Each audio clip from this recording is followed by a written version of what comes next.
I wanted to share one thing. Somebody asked the question, I am losing devotion in religious rituals and obligations. Can you please explain why it occurred? And do please suggest me to overcome the problem. Now, if I understand the question correctly, it isn't that we're asking about losing devotion in general, losing devotion to God, losing devotion to Guru, enthusiasm for our sadhana, for these kinds of gatherings and so on, but rather devotion, or you could say perhaps interest, in specifically religious rituals and obligations. If this is the case, or at least let's pretend that's what the question is and hope that it is, this is a natural step in our spiritual growth on one level. It doesn't mean we necessarily abandon those rituals and obligations. Maybe not at all. We may, in fact, in time find an even deeper thrill from those particular ceremonies, from a puja, from going to church, from doing, the namaz prayer. You may find a lot more in it in time. But these things, these rituals and so on, Master said, are essentially created for the restless people in religion. In other words, if for somebody to be interested in religion, if you're going to teach the whole world, you can't teach the whole world meditation at first. They have to come to the point where they're interested. They have to come to the point where they're willing to try to sit still. You may remember when you tried to first meditate with Hong Sa, I certainly do, how after about a minute I thought I might explode with restlessness. I was just not at all used to sitting still and doing nothing, even though, of course, Hong Sa is the opposite of nothing. It's everything. But still, there was a lot of tension in me, mental and physical.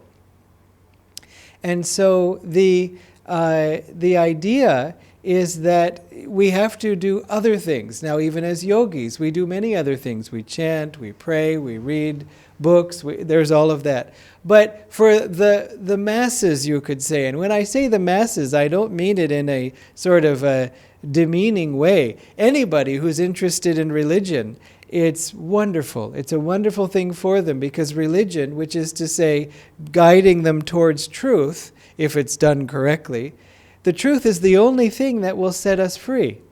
And so it's very important. In fact, I tried to write an essay when I was in college against religion.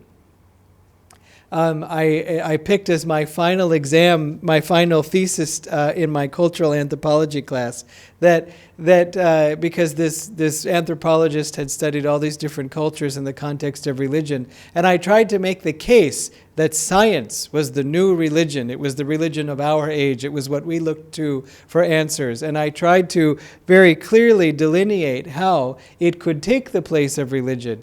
And, as with most of my final thesis papers, I was writing it the night before it was due, meaning I began it then and also had to finish it then. And so I started out writing as I went, and by the end of it, I realized science can never replace religion. And I wasn't at all religious at the time. I hadn't found Autobiography of a Yogi yet, and I was not interested. But I had to admit that religion had changed the course of civilization. Religion had inspired whole nations, whole parts of the planet to act in a way that science never has and never can. I mean, most of what science can do is give us some technology that can give us a new phone, so we can then, on a video chat say the same dumb things that we were saying when we had just audio chat or when we just were sitting in the same room. It doesn't change our consciousness. It just is another means of communication. A wonderful means. The fact that we're here together is thrilling in this way. But still, you see, it's also thrilling because we're talking about God and sharing in God and in divine friendship this way. That's part of what the thrill is. Because you can have many Zoom conferences, and perhaps you have had many, that were, let's say, not quite as fun. So the thing then is that for people interested in religion, we've got to give them, Master said, things to do. So, I mean, it's part of a joke in Christianity that there's so much stand up, sit down, kneel, stand up, sit down, kneel during the ceremony. And they say, some people quite openly, it's just to make sure that people are awake. I know one person in a church, he always had the thermostat set to basically, not quite 16°C, maybe 15°C, because he wanted it to be so cold that nobody would fall asleep during his very boring sermons. That's one way to solve the boring sermon issue. I can think of another way to solve it. So as we start to go deeper, in other words, these ceremonies, these rituals, these pujas can draw us into a state of devotion. They can awaken devotion in our hearts. They can bring peace to us. That's part of their purpose. But when we start to find a shortcut to that peace through meditation, through singing a simple chant of masters, through seeing a video of Swamiji and feeling uplifted, then the long ritual or the long obligation starts to feel a little bit like the bullock cart method, because we have a shortcut. So why take the long road? If you have the airplane route to God, why would you want to pick any other way? But at the same time, it's sort of a growing stage, you could say. We realize we don't get as much out of them, and we get a lot more out of something else, meditation. So it in a certain way then seems like, why would I want to devote the same amount of time to these things? And that's a decision that every person has to make on their own, because some are part of families where this is meaningful to everyone else in the family. So maybe you do Kriya while everyone else is doing these things. I don't mean go off and do Kriya, just do it quietly right there during the puja. Maybe you go to the church and do Kriya quietly there, even while kneeling, even though it's not ideal. But you secretly bring your mystical practices into it. In time, you may find that there is such a thrill in some of these practices, because you see the deeper meaning of it as you study more, as you learn more. But also, you may just feel God's presence more. Statistically, though, what seems to be is that most yogis start to pull away from these things, partly because they're social, partly because they feel so outward, when, again, we're feeling such an inwardness, and they tend to get together with other yogis, like we are, and really drink the nectar directly. But again, not with criticism. We shouldn't criticize the steps that took us to get here, that we took to get here, because they were a part of our journey. We shouldn't criticize someone else still in those steps, and perhaps always in that particular phase. At least, again, they're looking for God. Even atheists, we can say that, good for you, at least you're trying to, if they're trying to understand what is true. I still think that if you're trying to understand what is true, how can you be sure there is no God? At most you can say, I don't know, or I doubt, but how can you say you know there isn't? It seems like it would take a certain divine intelligence to be able to say, I know for sure there is no God. And then what a shock when you die. But anyway, never mind. You die and maybe meet God. I don't mean if you think this way you will die. I didn't mean it like that. So, in any case, then the second part of the question, why it occurred, which I think I've covered, and suggest how to overcome the problem. If you're forced to do these things because of social obligation, then, as I said, try to do Kriya, try to think of Master, think that if this elaborate ritual, which is directed in a way that you may not find as inspiring, if instead you replaced it with Yogananda or Master or Guru or Divine Mother, then suddenly it would be beautiful and awaken devotion in you that way. Then do that. But otherwise, whenever you can, don't feel that you are that you yourself have to do these rituals. I mean, Krishna even says, let go of those rites and writ duties. Just adore me, love me alone. And so you can let go of these things if you're letting them go for a higher devotion, a higher ritual. Meditation is, in some ways, the most sacred inward ritual there is. As I was saying to a group of you at one point, view your meditation, view your Kriya as your puja. as your daily act, all of these different things. So you're worshiping God in a higher way. Again, not to look down on anyone else, but just to say this is more to the point. And so, for example, when Swamiji went to the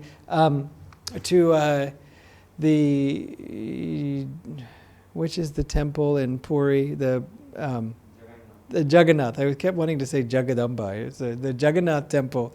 He was the first Westerner ever allowed in there, and at this point, I think probably the last also. But anyway, never mind. So he asked, the priest asked him, "Tell me, what do you pray for?" And Swamiji said, "I pray to God to come to me. I pray for His love. I pray that I experience Him more deeply." And the priest said, "That's beautiful." And Swamiji said, "What do you mean beautiful? Isn't that what everyone prays for?" And the priest said, "Oh no, they pray for a husband or a wife or a child or a job, or nowadays will my son go to US and all these things, not right now." And so again, Swamiji was praying in really an ultimate way, the final prayer. And so, but it's good that people, if they do want these things, that they do come to God and ask for them. That's an important step too. So again, it's not to put anything down, but we may find that as we meditate, as we grow, we change and our habits change.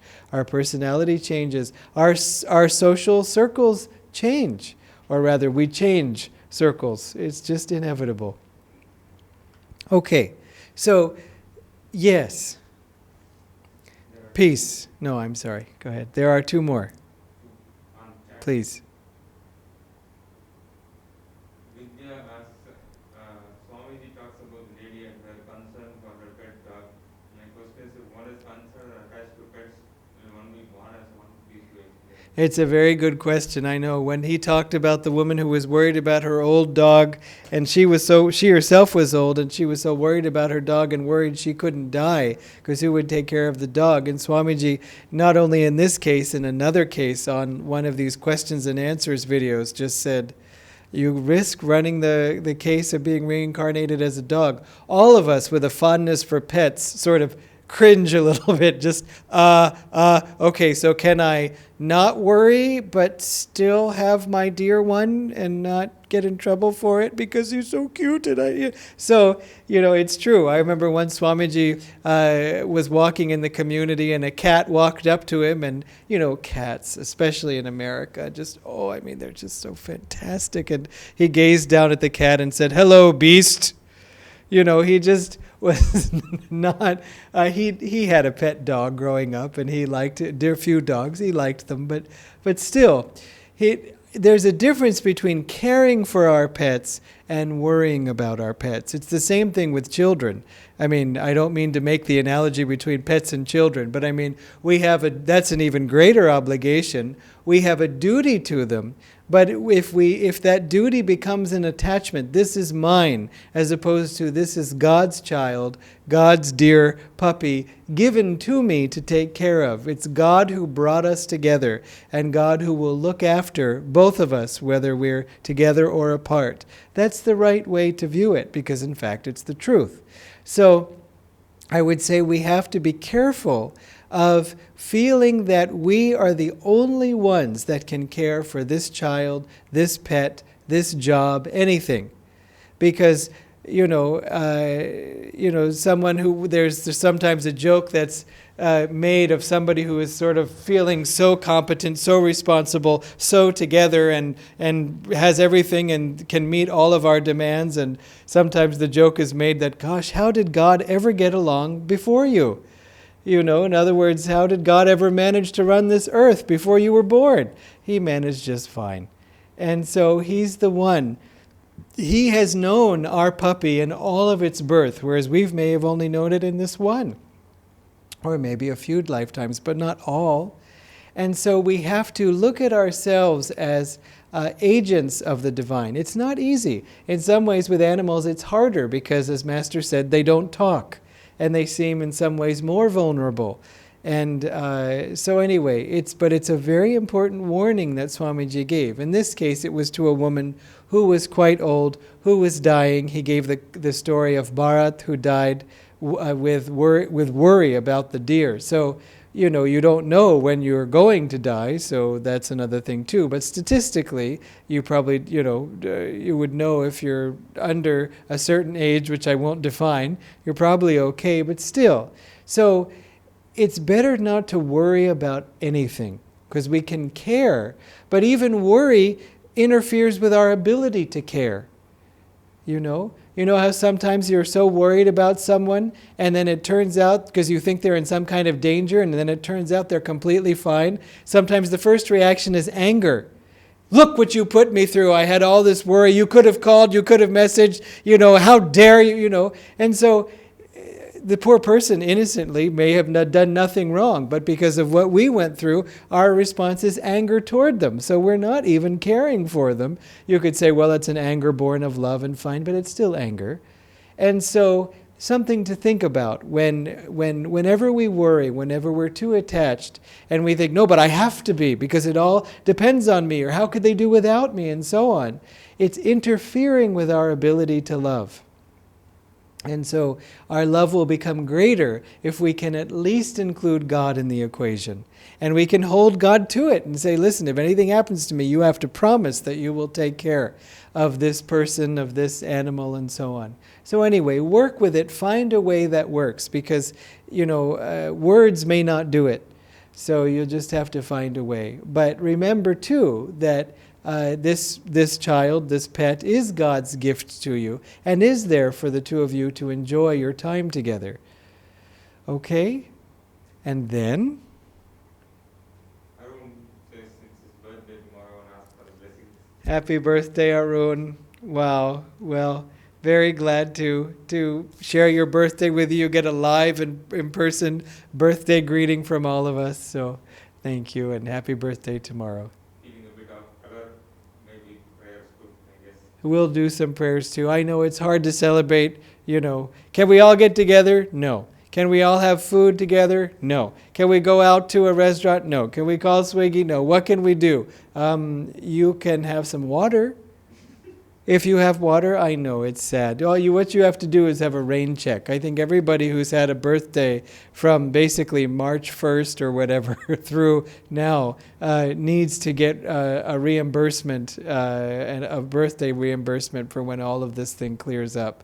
So we hope you'll have a nice celebration. But on the other hand, think of how this is a birthday that you're having, on the spiritual path this way, where I don't know if it was this way for you last year. And that's quite a marker or a milestone in your life, in all of our lives, to say, look, just even a year ago, spiritually speaking, what my life was then versus what it is now, and how Master has been giving me little birthday gifts all this time. Okay?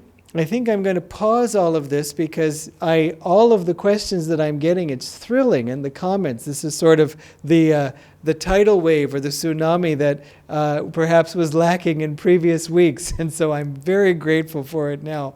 I do have some other things I would like to share related to today's topics, and so I think I'll pause for now. But thank you. It's been a real joy, and anybody's we don't get to, we'll try to get to later, if not in the class, then afterwards. I want to review the 14 points that Swamiji said, just to say them all at once. But what he writes before that, this is in chapter 1 of the book, if you're following along. He says, Swami Sri Yukteswar listed pride of pedigree among what he described as meannesses of the heart. This aspect of pride has been anathema to organized religion everywhere. The thought that one person is better than others simply because he holds a higher position than they in the organization, or because he has been years longer on the path, is simply one of the pitfalls into which the ego can all too easily fall. Renunciates would do well to remind themselves constantly that he is most worthy in God's eyes who considers himself least among men. In truth, most of Master's highly advanced disciples were either married or had been at one time, had been married. This is part of a longer conversation, and so it may seem like a sudden jump in topic, but it makes sense in terms of what has been said before. Because to treat the married state as something beyond the pale for the sincere seeker is a sign of pride, not of wisdom. In other words, he was talking about how some renunciates will look down on married people, just saying, oh, the samsaris, or oh, I can understand, you had that karma. Huh. Some married people can look down on themselves, saying, gosh, if only I had taken level 1 and all this before, I would have never gotten into all of this, which is a complete mistake in thought. God knew everything about you, and God has you on the right path. Remember, Master's most advanced disciple was married. And that's the one part of it. The other part of it is his marriage was not necessarily a spiritually helpful one, except in the way that it drove him to, for example, he could only meditate in the bathroom. If his wife ever found him meditating, she would interrupt him and stop him. And the bathroom is the only place where she would leave him in peace. And so it was not a very happy marriage, you could say. And Master did not give Rajarshi leave to end the marriage either. I don't know that Rajarshi asked, but in any case, Master said, because sometimes in a situation like that, he would say. But if the person was obstructing the spiritual efforts of the spouse. But in this case, Master just said, Divine Mother knows what she is doing with Frida, the wife. So anyway, but when people look down on anybody for any reason, whether because they're married, whether because they're women, because they're men, because they're children, because they're of a different religion or a different anything, as soon as we draw a line and say, people on this side, which includes me, are okay, but people on that side are not okay, that's a problem. Whether they're part of my community or my family even, that the others are all lesser, it's a mistake. In the context of all of what so many of you were sharing earlier in terms of respecting all. And as Vijay pointed out, respect is a great step because we can't always love everyone at first. And Swamiji said, let's face it, not everyone is particularly lovable. But we can always respect them as children of God, as the way Master respected them, as we saw. Swamiji said it was amazing how Master respected everybody, but we saw Swamiji respecting everybody in so many ways. He would be patient with them. He would listen to them, though he already knew the answer or had told the story just before they came in.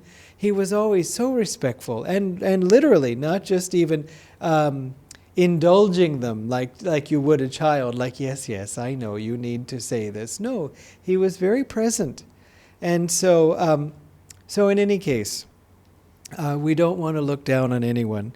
And if we're married, there's nothing to... Master's most advanced disciples were married or had been married. So it was obviously not an impediment to their spiritual growth if they were the most advanced. What I propose to do here is to open the path of renunciation to all those, whether married or single, who deeply yearn to know God. What, then, are the marks of those whom I'd consider worthy of being accepted as true renunciates? They would be those who have achieved noteworthy progress toward the attainment of the following virtues. So these are the 14 points. Why 14? Because that's what Swamiji came up with. That's why. Now, we can listen to these and think, oh my gosh, I haven't made any progress in that one. Oh my gosh, I have that problem too. Oh no. So I would encourage you not to take these in that spirit. What you could think of it as is, for example, Patanjali has given us the yamas and niyamas, and this is another collection of attitudes, only 14 as opposed to 1,000, that we can keep in mind, and that if we work on even one of these, listen to one. If one particularly inspires you, like Gopal was saying, this idea of not cringing from pain, but relaxing into it, trying to accept it, bearing yourself, building up your endurance. If something among these things attracts you, then maybe try to work on it this week. Think about it, because even on working on one, it can help you with the others. If the list seems overwhelming, then just reflect that the more you meditate and the more you love God, as others were saying, the more you will grow in all of these things. But I can tell you, Swamiji was my inspiration as seeing him in living form, embodying all these things, just as he saw Master as an avatar, even more so. But still, the disciple was to me, the clearest reflection of Master too. And for me, Swamiji was my guru too. And so that's what we want to look up to say, I've seen it in Master, I've seen it in Swamiji, I've seen it in our gurus. And so I want to go in that direction, as opposed to, oh, it's just too high, so why should I even bother trying? So just to read them through and listen to these. If you can remember them, fine. If you can't, then just as I said, listen for one that you like and then want to practice. 1, they have no or very few attachments or desires. 2, they are without anger. Anger appears in the heart when one's desires are thwarted. And so in that way you can also use your anger reactions to figure out what your desires were that got blocked. 3, they accept without prejudice whatever life gives them and live by the principle, what comes of itself, let it come, as Master said. 4, they never seek to justify or defend themselves, but accept all judgment by others dispassionately, and as experience is given them by God for their higher good. 5, they keep in their hearts primarily the company of God, as opposed to the company of everyone else. 6, they are indifferent to others' opinions of them. 7, they work without personal motive to please God alone. 8, they are impersonal in the sense of wanting nothing for themselves, but never in the sense of being indifferent to the needs of others. This is a very important point about impersonal love. Some people will be outright cruel and just say, I'm being impersonal. Instead, they're just being insensitive. 9, they see all beings as striving toward the attainment of Satchidananda, ever existing, ever conscious, ever new bliss, no matter how presently misguided the efforts of some people may be. Thus, they feel kinship with everyone and with all life. You may have noticed that this may have been true for you before, but if there's an insect that you might have just squashed to get it out of the house or something, that when you start meditating, you feel you don't want to just kill the bug. If it's one, if it's 1,000 and they're all in the refrigerator, that's a different story. But that you try to want to rescue it in a cup or something. This may have happened long before, not just now. But you want to sort of save it. Why unnecessarily kill it? It's just in the wrong place, and if it goes back outside, it's fine. I saw this advertisement for roach killer, and it's like, okay, an ant killer, and then lizard killer. And I just thought, who could poison the pulleys? My gosh, I just can't even imagine it. What kind of karma do you get for that? So anyway, if you're really bent on cleaning your house of pulleys, then fine, more power to you, I suppose. But I just can't see the reason for it. Get them out. I catch them and put them out the window on a safe ledge. I do help them go on and say there's much more to eat out there. But, that's enough. They accept nothing as their own, but only as being on loan to them, for the benefit of others. And that's what I was saying too about how you could expand, as Nassim said, anything that we own, any possession of ours, we belong to. Or you can say it owns us. And so how do we expand that sense? Well, instead of giving it away, what if we need this car? Again, think of how you can help others through the car. Give someone else a ride. Not right now, but when this whole thing is over. Go on a trip and do an errand for someone else who can't do it for themselves.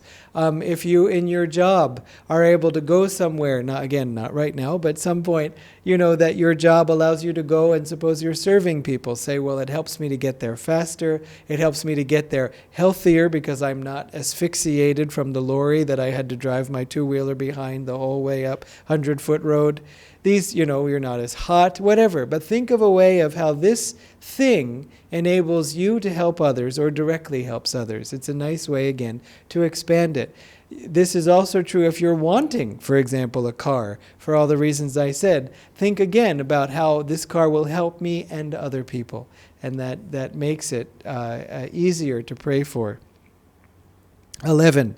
They view pleasure and pain equally as opposite or dual expressions of divine eternal bliss. Now, how do we feel pain as an expression of bliss? Well, quite simply, when we feel bliss, we don't feel pain.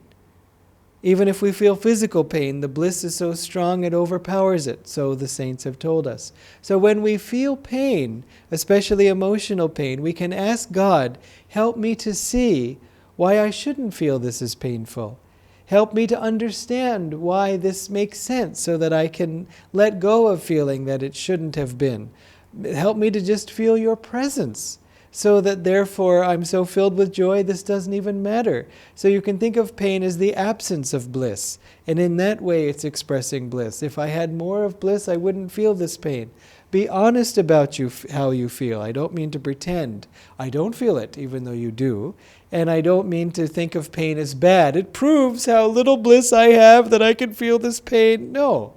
But in other words, just turn to God as you would turn to your mother as a child turns to its mother, a young child, and say, fix it and help me. That's a good thing to do. 12. They have meditated daily for years. Emphasis on the word daily. That should be our goal. Remember, how do you meditate daily? As Swamiji said, first pick a minimum that you never go below.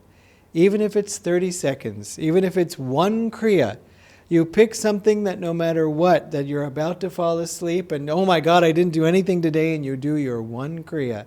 And it may sound like a joke, but it's a wonderful solution because the secret is you do one kriya and you end up doing 2 and 3 and 4 and so on. Just today someone was sharing how they're presently doing a number of kriyas, and the first few sort of cycles of their kriyas they find a little bit of work, but then afterwards it feels so joyful for the rest of their kriya practice.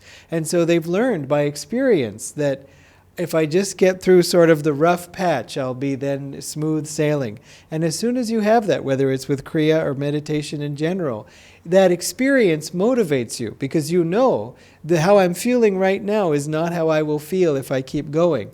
Whereas if we first start and go, and then we try, I don't like it, I think I'll stop. But if you know that you keep going, then it will be easier. It's sort of like not everybody likes to cook, but they like to eat. So what do? Not cook? I mean, especially now, everybody's learning how to cook. I was just talking to Keshavaji in Delhi, and he was saying, unfortunately, we're all eating our own cooking because their cook that they have normally at the center is gone home. And so they're all sort of struggling with their own cooking for now. It's not uncommon. Some of the other students were saying, this one man was telling proudly, Ashwini, today I made rasam, yesterday I made sambar. It's very nice to see. So we're all getting down to the basics. But because we may not like cooking, do we therefore stop? No, because we want to eat. So think of that initial restless time in your sadhana as the cooking stage. And as you start to get cooked well, then it will be much better. And then you'll get to enjoy the eating, which is mixing the metaphors. So I think I'll stop right there. But still, I hope you get the idea. 13, because they are always happy in themselves, they are impervious to insults, outer suffering, failure, defeat, or disaster. They strive to live the ideal that Paramhansa Yogananda voiced when he said, you should be able to stand unshaken amidst the crash of breaking worlds. Now, if you have this thought, they are impervious to, well, I'm not impervious.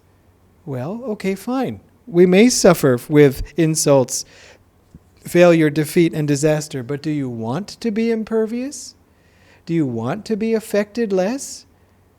I mean, of course, everybody does. And simply even in saying that, I do want to be less affected, Lord, help me, gives us something to do. It helps us to put energy forward as opposed to just going about it, okay?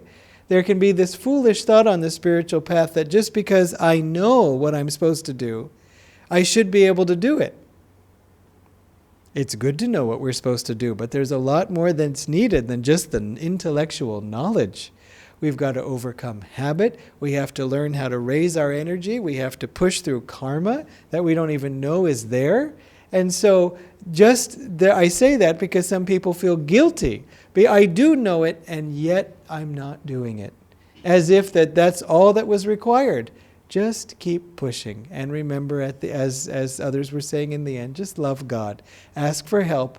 And if you can't even try, say, I want to try. And that will get you to try and succeed. Finally, 14, they strive to love God unceasingly and ever more deeply in a spirit of utter openness to be guided by His will. Okay, I'd like to close with a few thoughts and then to read the things that, the different ideas of suggestions that Swamiji gives for overcoming the ego. If there's one thing I'd like you to remember from this class, what was this class about? Going deeper on the spiritual path. How do we go deeper on the spiritual path? We work at overcoming the ego. Okay, that's the punchline. That's the one-word description of the class. We could have entitled it, Overcoming the Ego. Having said that, that doesn't mean that our focus is on the ego and how to overcome it and what's wrong with it and, I did it again and I won't do that. Remember, as Swamiji said, the attitude of this new way forward in life, this new spiritual path, is samadhi affirming, God affirming, rather than ego denying. You see, we do deny the ego, but that's not our entire focus. It's instead that I'm having so much fun with God, I'm having so much fun with sadhana, I'm having so much fun chanting that I'm just not interested in these other things. Or, to put it another way, when I do something for myself, where I kind of put myself in front of somebody because I'm afraid if I don't, they may get the thing and I may not get my thing, I feel the pinch in my heart. Not just a pinch of, I did something wrong, or, maybe somebody noticed and thinks less of me, but I feel a little smaller. My heart was more open, there was more energy flowing, and I liked that feeling, and now I don't feel it as much. I feel a little bit like I've pulled away from it. And so it's like a literal pain as opposed to just sort of an intellectual guilt or intellectual fear. It hurts. And so I don't like that feeling. So let me go back to the good feeling and do those things that give me good feelings, good feedback from God and from my higher self. And you just again lose your taste for these other things. Remember, as Swamiji said, the phrase, Rome was not built in a day, or in our context, Kapaleshwara was not built in a day. You see, it was that it takes time. So we take steps in this direction. Don't measure yourself against the final goal, but just see, what can I do today to move forward? Or what can I do today to strengthen myself in this direction? Because even going forward may feel like a pressure. I've got to go forward. I can't just be here. I've got to take the next step. What is the next step? If that bothers you, forget it. Just say, Lord, how can I be closer to you? How can I have more fun with you? Prasanna today was talking about having fun with God, that in meditation it allows us to play with God. He was speaking in the context of childhood and so on. It was a very good point. And so we should make sure we are having fun with God. Either because when we have fun, let's include God in it and say, isn't this fun? And thank you for this fun experience. And if, on the other hand, if we're with God, we should try to find a way to laugh, try to find a way to smile and enjoy the feeling and not just doing our meditation because we've got to do it. And so, one thing that I haven't quite made up my mind about, and so I hesitate to bring it up, but I have to, because here we are in class number 3, and next week is the last class. I'd like to give people opportunity to take the Pilgrim Vow, which is the initial vow of renunciation according to, in the Nayaswami order. This class wasn't really about renunciation, directly, and certainly not about the Nayaswami order as a topic. And in fact, I tried to approach the class in a completely different way. But if you are interested and inspired in this direction, then I would like to give people the opportunity. It's just a question of really how. Obviously, we can't meet together for a ceremony in person, which would be the ideal way to do it. I mean, it is the way to do it. On the other hand, people have been gone through this ceremony with, when they've lived far away, on occasions with Nayaswami Bharat, who is the head of the Nayaswami order. He's, met with people over Skype or Zoom and done the initiations that way. Or it is an initiation, I guess, even though it's not into discipleship. But yeah, it's the vow ceremony is perhaps a better way to put it. So I'd like to have us do that if we can, and those of you who have already taken the Pilgrim Vow, you could renew that vow. You don't really renew it, but you could take it again. Anyway, we just have to see. I haven't really thought it through. What I would like to say is if you are interested in taking the Pilgrim Vow, and I'll send this to you, obviously you should read the vow, and then there is an application, but you should also let me know. I will warn you that if you want to take the Pilgrim Vow, you have to know what it is. And this class has not really gone into the book as a book in depth, and so you would need to read the book in order to take the vow, because you need to know all of what you're getting into. And so we'll see, that may be enough of a deterrent for people right there. But on the other hand, it may attract you, and you may feel something within you. Why take the vow? What is the vow? First of all, as disciples, as most of you are, you're already a part of a spiritual family. You always were, even before you took the vow. But anyway, taking the vow, you are acknowledging that. Taking the Kriya vow, for those of you who have done that, that also is very much pushing you forward in your quest for God. And so it's not as if you are lacking in a spiritual commitment. The meaning that you've taken a vow, in other words. I mean, obviously you have a spiritual commitment, but you've made that manifest through taking these vows of discipleship and Kriya. Of the two, it's hard to compare them, but the discipleship vow is crucial. Now, for the Pilgrim Vow, I'm going to talk a little bit more about the Nayaswami order in this last class, now that we've built our way up to it in a different way. I think I'm going to talk about that in the next class, and we may do some other things around that and seeing even some of the vow ceremonies.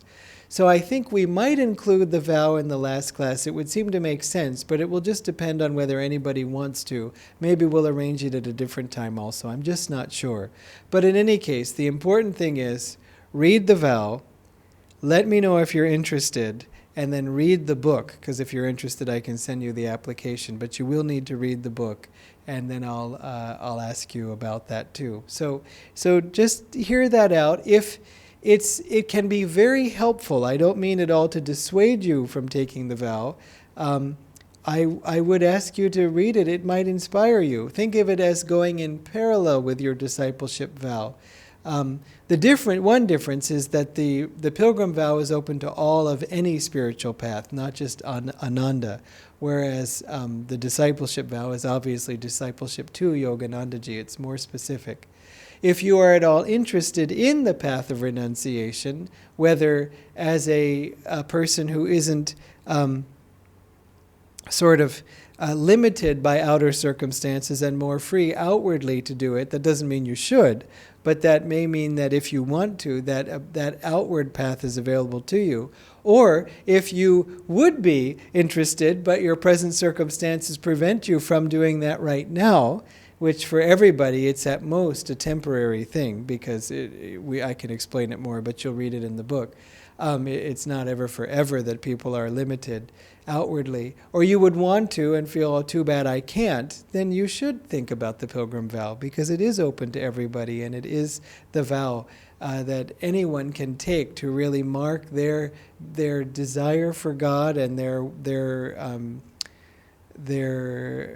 intention. In fact, it's called that, the Pilgrim's Vow of Intention, to put energy in this direction. It can be very strengthening.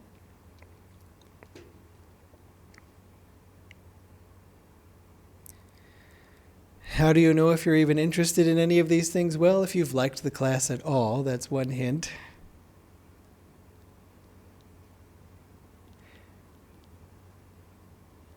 Okay, so a few more suggestions that Swamiji has given us for overcoming the ego. This is 15. Be more aware of what you give out to others than of what you receive from them. Even in gratitude, your focus should be more on your expression of it than on the appreciation you feel. To put it another way, your emphasis should be on giving appreciation to the other person for their appreciation, or giving energy to them, rather than, oh yes, it feels so good and thank you for making me feel so good. Swamiji adds, I am aware that this advice can be twisted, for the good others do us is in itself worthwhile, and in no way depends on our reaction to it. In other words, if somebody does you something good, it's really to their credit, and it doesn't matter whether we thank them or not, they still did a good thing. When I was a small child, I once said to my mother, so-and-so gave me a candy, and I said thank you. Wasn't that good of me? And Mother replied, no, it wasn't good. It was what you should have done. Good advice indeed. Never bask in your own glory. Do good to others, then forget it. The good that you do belongs to the universe. Why limit it by centering it in yourself? 16. If someone calls you a fool, say, thank you. I like to be reminded of how unimportant I really am. If someone calls you a genius, say, thank you.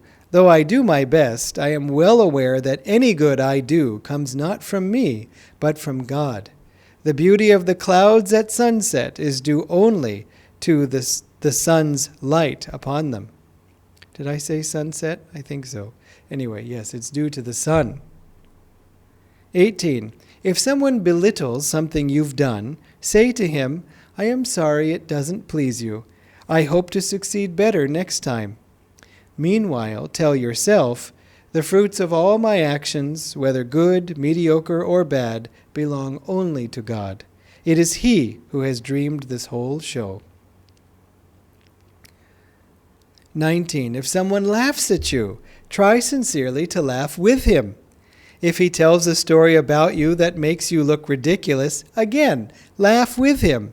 And then, if you like, tell another one on yourself in the same vein.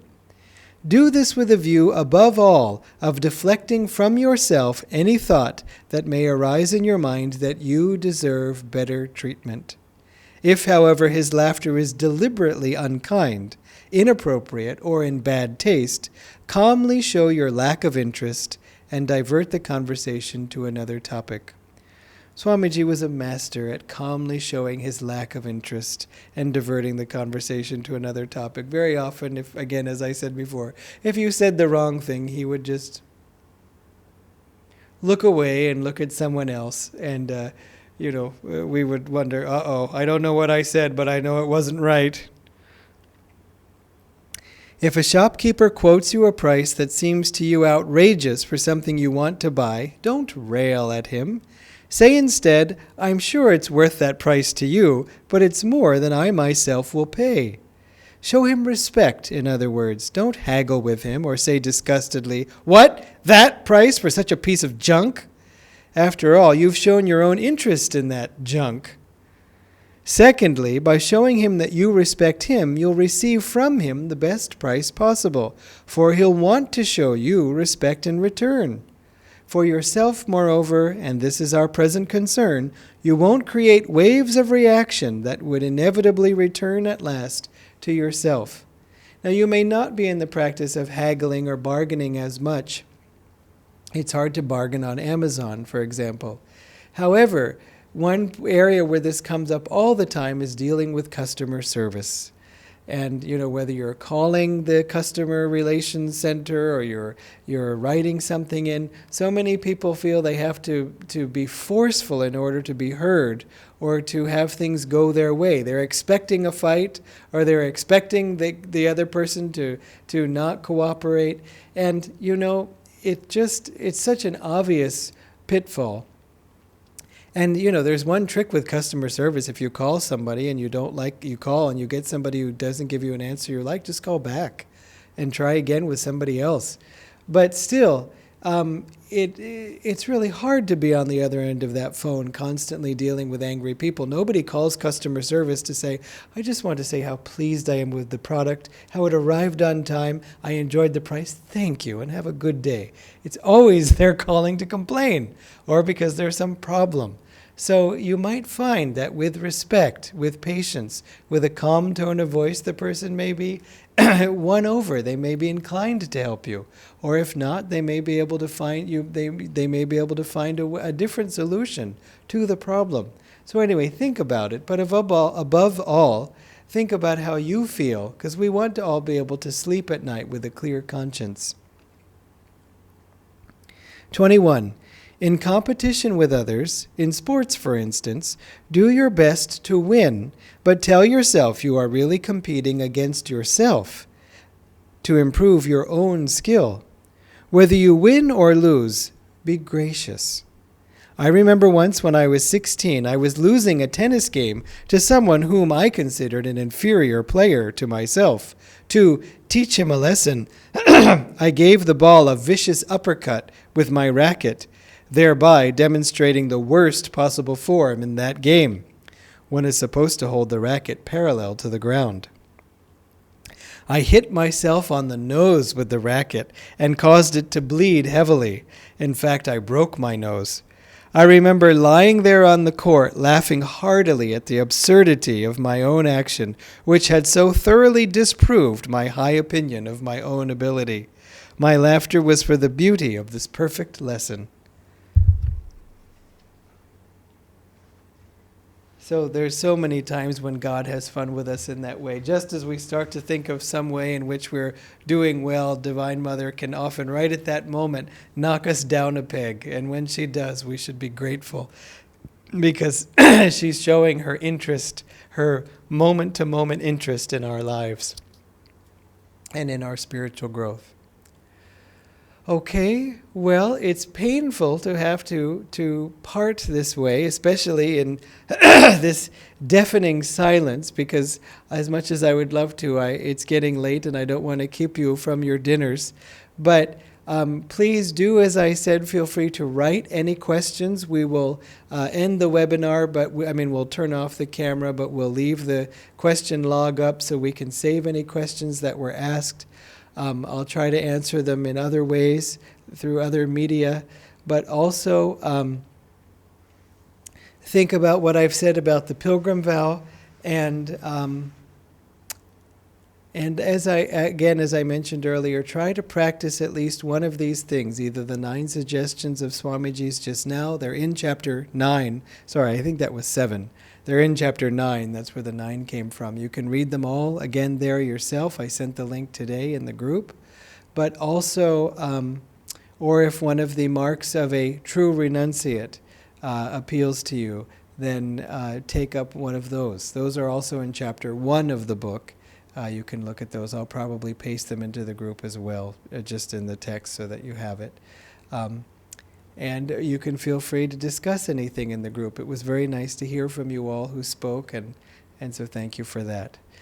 Okay? Anything else? Okay. Well, thank you again, everybody, and good night.